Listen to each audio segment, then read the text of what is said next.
नमस्कार, मैं जितेंद्र चतुर्वेदी। मोहम्मद अकबर लोन और अनुच्छेद 370 कपिल सिब्बल के गले में अटक गया है।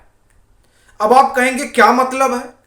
तो आप ये जान ही रहे हैं कि देश की सुप्रीम अदालत में 370 पर सबसे बड़ी बहस चल रही है इस बात को लेकर कि इसका हटाया जाना संविधान के अनुरूप है या नहीं है। और उसमें एक याचिकाकर्ता मोहम्मद अकबर लोन है और जिनके वकील कपिल सिब्बल है। मोहम्मद अकबर लोन को लेकर कश्मीरी पंडितों से जुड़ी हुई एक संस्था ने एफिडेविट फाइल किया है और इनकी साख पर सवाल खड़ा किया है। उसी मसले पर आज जब संविधान पीठ बैठी 370 की सुनवाई के लिए, तो यह मसला उसके सामने रखा गया और यह मामला बड़ा गंभीर है, क्योंकि ये प्रमुख याचिकाकर्ताओं में शुमार हैं जो 370 के खिलाफ हैं और ये पाकिस्तानी समर्थक नारे लगाते हैं। तो यह स्वाभाविक सवाल उठा कि जो व्यक्ति इस तरह के नारे लगाता हो, अलगाववाद के पक्ष में खड़ा रहता हो, वो पहले तो यह साबित करे कि भारत के संविधान में उसकी आस्था है और वो ये भी बताए कि जम्मू कश्मीर भारत का अभिन्न अंग है, वो इस बात से सहमत है, तब तो कोई बात आगे बढ़े और इस बाबत उन्हें इस कोर्ट में हलफनामा देना चाहिए। ये तमाम बातें उठी और जब कपिल सिब्बल रिजॉइंडर देने के लिए उपस्थित हुए अपने एक और मुवक्किल की तरफ से, तब यह सवाल वहां पर उठा और यह सवाल सुनकर कपिल सिब्बल झुंझला उठे। यह स्वाभाविक भी, उन्होंने कहा कि अब वो जो कहे हैं वो जाने, मैं उसके लिए यहां नहीं खड़ा हूं, लेकिन इससे बात नहीं बनी क्योंकि ये बड़ा गंभीर मसला है और इस आधार पर वो जो याचिका है उनकी, वह भी खारिज हो सकती है। जाहिर सी बात है, जो व्यक्ति भारत के संविधान में अपनी आस्था न रखता हो, जो सुप्रीम कोर्ट में अपनी आस्था न रखता हो, जो भारत में अपनी आस्था न रखता हो, वो कैसे इस तरह की बात कर सकता है? तो स्वाभाविक है उन्हें यह बताना होगा और यह कह के कपिल सिब्बल तो नहीं बच सकते हैं कि मैं उसके लिए नहीं आया हूं।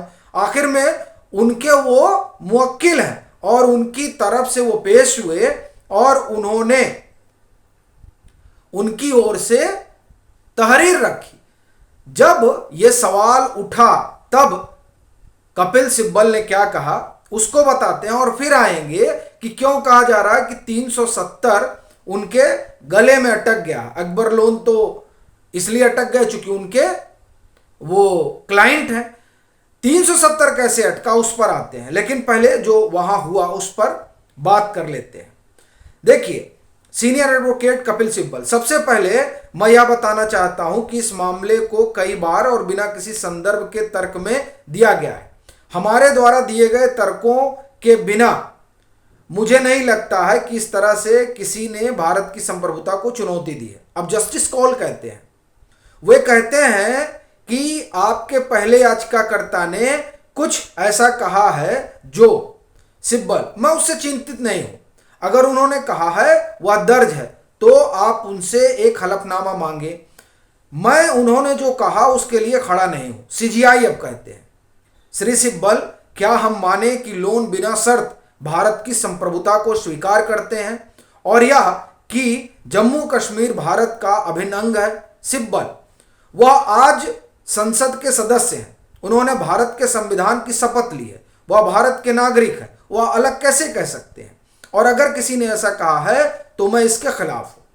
अब सॉलिसिटर जनरल तुषार मेहता, सिब्बल के लिए इसे अस्वीकार करना एक बात है और एक याचिकाकर्ता ने जजों के समक्ष कहा है सिब्बल उनसे हलफनामा मांगे, मुझे इससे कोई लेना देना नहीं है, कैसे कोई कह सकता है? लेकिन फिर भी अब सिब्बल साहब है, आगे सुनिए। एसजी ने कहा वह आपका मुवक्किल है, यह सबसे बड़ी बात है कि वह आपका मुवक्किल है, आप कैसे कह सकते हैं मुझे क्या लेना देना?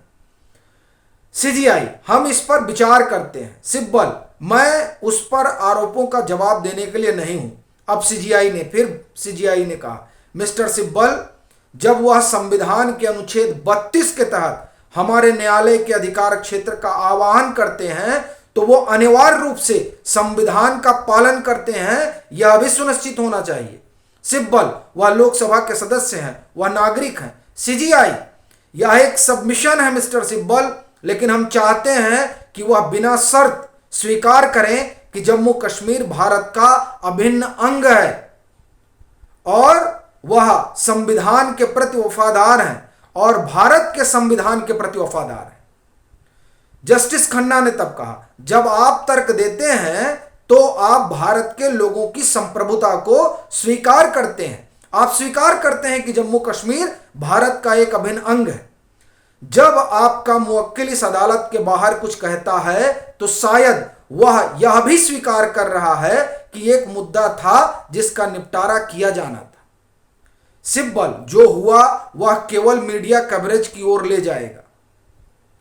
यानी कपिल सिब्बल जो है वो बुरी तरीके से फंस गए इस मसले में और वो अपना पल्ला झाड़ने लगे। लेकिन यह तय हुआ कि नहीं, आप अपने मुवक्किल से कहिए कि वो हलफनामा डाले और बताए कि वो जम्मू कश्मीर को और भारत के संविधान को मानता है और जम्मू कश्मीर को कि वो देश का अभिन्न अंग है।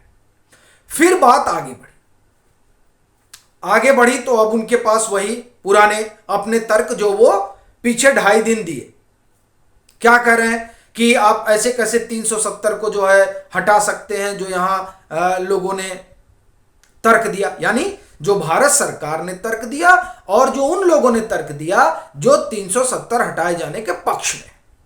और ये 5 रोज में समझ में आ गया था कि 9 रोज जो ये तहरीर दी गई है वो तहरीर सब ध्वस्त हो गई, क्योंकि जिस 370(3) के सहारे कपिल सिब्बल, राजीव धवन, दुष्यंत दबे, गोपाल सुब्रमण्यम इस 370 के प्रेत को जिंदा रखना चाहते थे, उसे दरअसल दफ्न कर देने का समय आ गया है। यह बात स्पष्ट कर दी हरीश साल्वे ने भी, सॉलिसिटर जनरल ने भी, अटॉर्नी जनरल ने भी और राकेश द्विवेदी ने भी। इन सभी लोगों ने एक बात बड़े साफ तौर पर कही, वो ये कि 370(3) में रिकमेंडेशन की बात की गई है। रिकमेंडेशन और कनकरेंस में अंतर होता है, यानी सहमति और अनुशंसा 2 अलग अलग चीजें हैं। अब अगर अनुशंसा देने वाली संस्था खत्म हो गई तो क्या प्रेसिडेंट की पावर भी खत्म हो गई? और पावर है, इसलिए इसको हटाया जा सकता है। इस बात को साफ तौर पर कहा गया था इन 5 दिनों में, और हरीश साल्वे ने तो साफ कहा था कि यह एक राजनीतिक समझौता है और वो राजनीतिक समझौता हुआ। कुछ सहूलियतें दी गई, वो तमाम रियासतों को दी गई थी, लेकिन समय के साथ वो वापस ले ली गई। जैसे प्रिवी पर्स भी रियासतों को सहूलियत थी, इसका मतलब क्या हुआ कि वो जारी रहेगा। आखिर में उसे इंदिरा गांधी ने खत्म किया। उसी तरह 370 है और ये अस्थायी उपबंध है, ये संविधान भी कह रहा है। ये और एक जो बड़ी चीज हुई थी, जो ये कहा जा रहा था ना कि बड़ा विशेष है, बड़ा विशेष है, उस विशेषता के मिथ को भी सॉलिसिटर जनरल ने खत्म कर दिया। सॉलिसिटर जनरल ने कहा कि यह अकेला रियासत नहीं है जिसका अपना संविधान रहा, 62 रियासतें रहीं जिनका अपना संविधान रहा और हर रियासत के अपने अपने टर्म्स एंड कंडीशन थे। लेकिन उस समय चूंकि जरूरत थी, सबकी चीज मानी गई, सब आए और फिर धीरे धीरे सब ने भारत की संप्रभुता को स्वीकार कर लिया। तो यह कहना कि जम्मू कश्मीर कोई अलग से है, यह कोई मुद्दा मसला नहीं है। और अटॉर्नी जनरल ने तो साफ कहा था कि राष्ट्रपति के पास यह अधिकार है कि वो 370 को खत्म करे। और इसी बात को राकेश द्विवेदी ने भी कहा था कि जो राजा रहा ही नहीं, मोनार्की रही ही नहीं, तो उसकी दुहाई देकर किस 370 का बचाव किया जा रहा है। देखिए, ये जब तमाम चीजें आ गई तो उससे एक बात तो स्पष्ट हो गया था कि 370 को हटाए जाने के लिए ये जो संविधान सभा का ये लोग बात कर रहे हैं, कोई जरूरी नहीं है प्रेसिडेंट के पास इस तरह के अधिकार हैं। ये बात जो है वो इन 5-6 दिनों में स्पष्ट हो गई थी। इस बात से आहत पैरोकार परेशान, तब कपिल सिब्बल ने रिजाइंडर डाला और फिर वही हैदराबाद और जूनागढ़ की बात आ गई। हैदराबाद और जूनागढ़ की बात बार बार इसलिए लाई जा रही है क्योंकि दरअसल हैदराबाद और जूनागढ़ को ही कहा जाता है कि नजीर मानकर पंडित नेहरू ने आगे काम किया। क्या नजीर मानी गई? हैदराबाद में क्या हुआ कि वहां नहीं मान रहे थे निजाम, चली गई सेना, बात बराबर हो गया। और दूसरी तरफ चलो भाई जन्म संग्रह करा लो जो कराना हो। अब ये दोनों चीजें जो है, इन दोनों चीजों से नेहरू चाहते थे कि नहीं इस तरह से जम्मू कश्मीर का मामला ना निपटाया जाए, उसको बड़े कूटनीतिक तरीके से निपटाया जाए। और कूटनीति कहां से लिया हुआ कि जम्मू कश्मीर नासूर बन गया। बहरहाल तो वही तमाम सारे घिसे पिटे तर्क कपिल सिब्बल ने देना शुरू किया 370 पर कि आप हटा नहीं सकते हैं। और फिर जब भाई आप हटा नहीं सकते तो उसके लिए कुछ कॉन्क्रीट चीज रखनी पड़ेगी ना। आप फिर वही कहने लगे कि नहीं वो संविधान सभा ही नहीं है। भाई कौन सी संविधान सभा की बात की जा रही है जब संविधान में उसे भाग 21 में रखा गया और सीधे संविधान सभा में कहा गया था कि यह अंतरिम व्यवस्था है। अब उसमें अस्थायित्व तो कहां से आ गया? तो बात कुछ बनती नहीं दिखी। तब वो फिर आ गए 356 पे कि देखिए 356 जो है वो ऐसे कैसे ये ले आए और इसको लाना और फिर इसके जरिए जो है इसका सहारा लेकर 370 को हटाना ये ठीक नहीं है। यानी वही बात जो 2.5 रोज कपिल सिब्बल ने कही और उसके बाद जो 9 रोज तक तमाम और लोगों ने कही जो इसके पैरोकार हैं, वही बात 15वें रोज दोपहर के बाद जब कपिल सिब्बल की बारी आई रिजॉइंडर के लिहाज से, तब उन्होंने वही सब दोहराया। मुझे नहीं लगता कि उस सब में अब कोई दम है।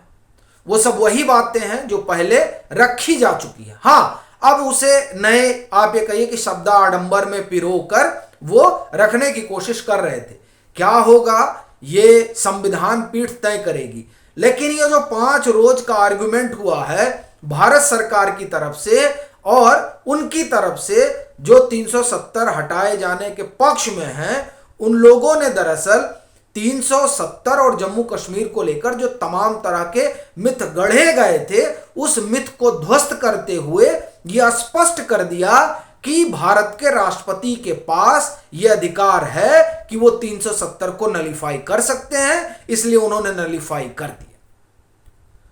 अब ये जो मामला है ये सिर्फ ऐसा नहीं है कि यहीं तक सीमित है। दरअसल इसके सहारे जो है 2024 का चुनाव लड़ना है और इसी 370 पर जम्मू कश्मीर के 2 राजनीतिक दलों का भविष्य टिका हुआ है, नेशनल कॉन्फ्रेंस और पीडीपी। इसलिए जो है इस तरह की नूरा कुश्ती हो रही है। और इसीलिए कह रहा हूं कि ये जो दोनों है मोहम्मद अकबर लोन और 370, ये अब जो है गले में इनके अटका है। और अब ये निकलेगा तभी जब 370 पर संविधान पीठ का फैसला आ जाएगा। लेकिन जो उन्होंने 15वें रोज आधे मुझे लगता हाफ लंच के बाद जो उनका आर्ग्यूमेंट उनको समय मिला, उसमें जो कुछ उन्होंने कहा कुछ नया नहीं, सब पुराना ही। हाँ, ये अकबर लोन वाला मामला जरूर जो है उनके लिए आप एक तरह से कहें कि फंस गया है।